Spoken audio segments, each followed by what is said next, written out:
అందరికీ praise the lord. ప్రభు అయిన యేసుక్రీస్తు నామమున మీకు అందరికీ శుభాలు తెలియజేస్తున్నాను. అందరు బాగున్నారు కదా.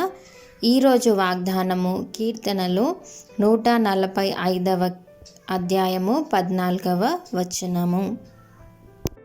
యెహోవా పడిపోవు వారినందరినీ ఉద్ధరించువాడు, కృంగిపోయిన వారినందరినీ లేవనెత్తువాడు. ఆమెన్. మరొకసారి దేవుడు మనతో మాట్లాడుతున్నాడు. మీరు ఎక్కడైనా పడిపోయిన స్థితిలో ఉన్నారా? దేవుడు ఉద్ధరిస్తాడంట మిమ్మల్ని. కృంగిన స్థితిలో ఉన్నారా? లేవలేక స్థితిలో ఉన్నారా? లేవలేని స్థితిలో ఉన్నారా? లోయ లాంటి స్థితిలో మీరు ఎక్కడైనా పడిపోయి ఉన్నారా? దయచేసి మీ చేతిని దేవుడికి మాత్రమే అప్పచెప్పండి. దేవుడే మిమ్మల్ని లేవనెత్తుతాడని చెప్పి ఈరోజు స్పష్టంగా మీతోనే మాట్లాడుతున్నాడు. మీతో ఈరోజు వాగ్దానం చేస్తున్నాడు. అయితే ఈ కీర్తన దావీదు ఒక టెస్ట్ మనీగా, ఒక స్తుతి కీర్తనగా దావీదు ఈ కీర్తనను రాశాడు.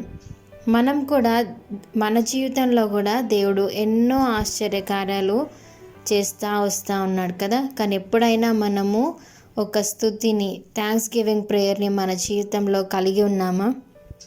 ఇక్కడ దావీదు 8వ వచనంలో చక్కటి మాట మాట్లాడుతున్నాడు. ఏంటంటే, యెహోవా దయా దాక్షిణ్యములు గలవాడు, ఆయన దీర్ఘశాంతుడు, కృపాతిశయములు గలవాడు. ఆమెన్. ఆయన ఎవరంట? దయా దాక్షిణ్య పూర్ణుడు, ఆయన దయకి పాత్రుడు, ఆయన దీర్ఘశాంతుడు కదా. ఎంత ప్రేమమయుడంటే ఆయనకి అసలు కోపం అనేదే లేదు కదా. మన పిల్లలు కానీ మన వాళ్ళు కానీ ఏదైనా చిన్న తప్పు పని చేస్తే మనం వెంటనే చిరాకు పడతాం. కానీ మనం ప్రతిరోజు ఎన్నో ఆయనకి, దేవుడికి ఇష్టం లేని పనులు ఎన్నో చేస్తూ ఉంటాం.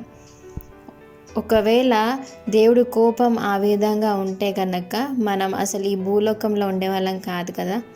కానీ ఆయన ప్రేమ ఇలాంటిదంట, దీర్ఘశాంతం కలది ఆయన ప్రేమ.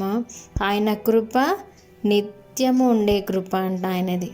కాబట్టి అంత కృప మన ఎడల దేవుడు చూపిస్తున్నాడు. కాబట్టి మనం ఇంకా కూడా బ్రతికి ఉన్నాం. ఇంకా ఎన్నో సంవత్సరాల దేవుడు మనకి అనుగ్రహిస్తున్నాడు. మీరు ఇప్పుడు ప్రజెంట్ సిచ్యువేషన్లో ఉన్నప్పటికంటే ఇంకా ఇంతకుముందు సిచ్యువేషన్స్ ఎంతో ఘోరమైనవిగా ఉండొచ్చు కదా.